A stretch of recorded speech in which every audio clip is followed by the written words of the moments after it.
বার্লিনে গিয়ে বিজেপি সাংসদ শ্রমিক ভট্টাচার্য ফের হুঁশিয়ারি দিয়ে বললেন, আবার যদি হামলা হয় এবার পাকিস্তান বুঝতে পারবে কোথায় ক্ষেপণাস্ত্র পড়বে।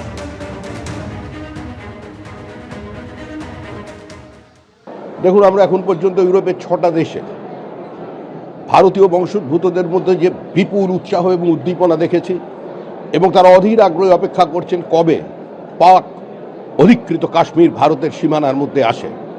এই সন্ত্রাসবাদের বিরুদ্ধে লড়াই করবার জন্য সারা ইউরোপিয়ান ইউনিয়ন আজ ভারতের পাশে এসে দাঁড়িয়েছে, তারা সমর্থন করছে এবং আমরাও তাদের বলেছি আমরা কারো দয়ার ভিক্ষা চাইতে এখানে আসিনি। আমরা এসেছি আপনাদের জানাতে যে কী পরিস্থিতিতে আমাদের অপারেশন সিঁদুর করতে হয়েছে এবং ভবিষ্যতে আবার যদি কোনো সীমানা পেরিয়ে পাকিস্তানি আতঙ্কবাদী ভারতবর্ষের উপরে আক্রমণ করে, নিরপরাধ মানুষকে খুন করার চেষ্টা করে, এবার কিন্তু মিসাইল আর এয়ার স্ট্রিপে পড়বে না। এবার মিসাইল কোন কোন জায়গায় গিয়ে ঠিক ঠিক করে চুমু খাবে সেটা একমাত্র ওপরওয়ালাই জানেন। আর আজকের এই মাটি তো নেতাজি সুভাষচন্দ্রের মাটি। এই মাটিতে দাঁড়িয়ে নেতাজি সুভাষচন্দ্র বসু বার্লিন রেডিও থেকে সারা বিশ্ববাসীর উদ্দেশ্যে, ভারতীয়র উদ্দেশ্যে বক্তৃতা করেছিলেন যে ভারতীয়রা তোমরা ওঠো জাগো। সেই বার্লিন থেকে আমরা ফিরছি একটাই বার্তা নিয়ে, এক ভারত শ্রেষ্ঠ ভারত, এবং আগামী দিনে এই সন্ত্রাসবাদকে নির্মূল করতে, পাকিস্তানকে কূটনৈতিকভাবে বিচ্ছিন্ন করতে এবং পাকিস্তানের সমস্ত উগ্রপন্থা থেকে শিকড় থেকে উপড়ে ফেলতে সারা ভারতীয় বংশোদ্ভূতদের সঙ্গে, সারা দেশের সমস্ত রাজনৈতিক দলের সঙ্গে ভারতবর্ষ এক জায়গায় দাঁড়িয়ে আছে। বাংলায় অনুপ্রবেশ নিয়ে তৃণমূলকে নিশানা করলেন সুকান্ত মজুমদার। তিনি বলছেন যে অনুপ্রবেশ করিয়ে তৃণমূল ভোটার তালিকায় নাম তোলাচ্ছে, এসব করে ভাবছে তৃণমূল ভোটে জিতবে। আসলে তৃণমূল আর ভোটে জিততে পারবে না, বলছেন সুকান্ত মজুমদার। তৃণমূলের এবার জেতার কোনো সম্ভাবনা নেই।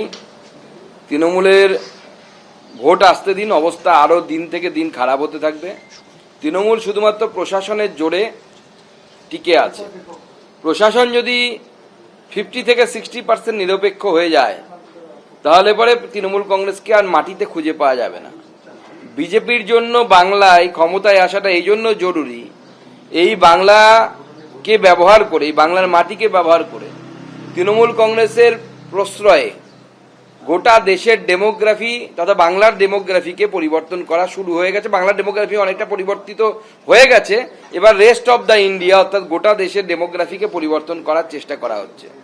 বাংলায় যেভাবে অনুপ্রবেশ হচ্ছে এবং সেই অনুপ্রবেশকারীদের ভোটার লিস্টে নাম তুলে দেওয়া, আধার কার্ড করে দেওয়া বা তার সাথে অন্যান্য সরকারি সুযোগ সুবিধা পাইয়ে দেওয়া, সরকারি চাকরি পর্যন্ত দেওয়া হয়ে গেছে, আপনারা নিশ্চয়ই দেখেছেন।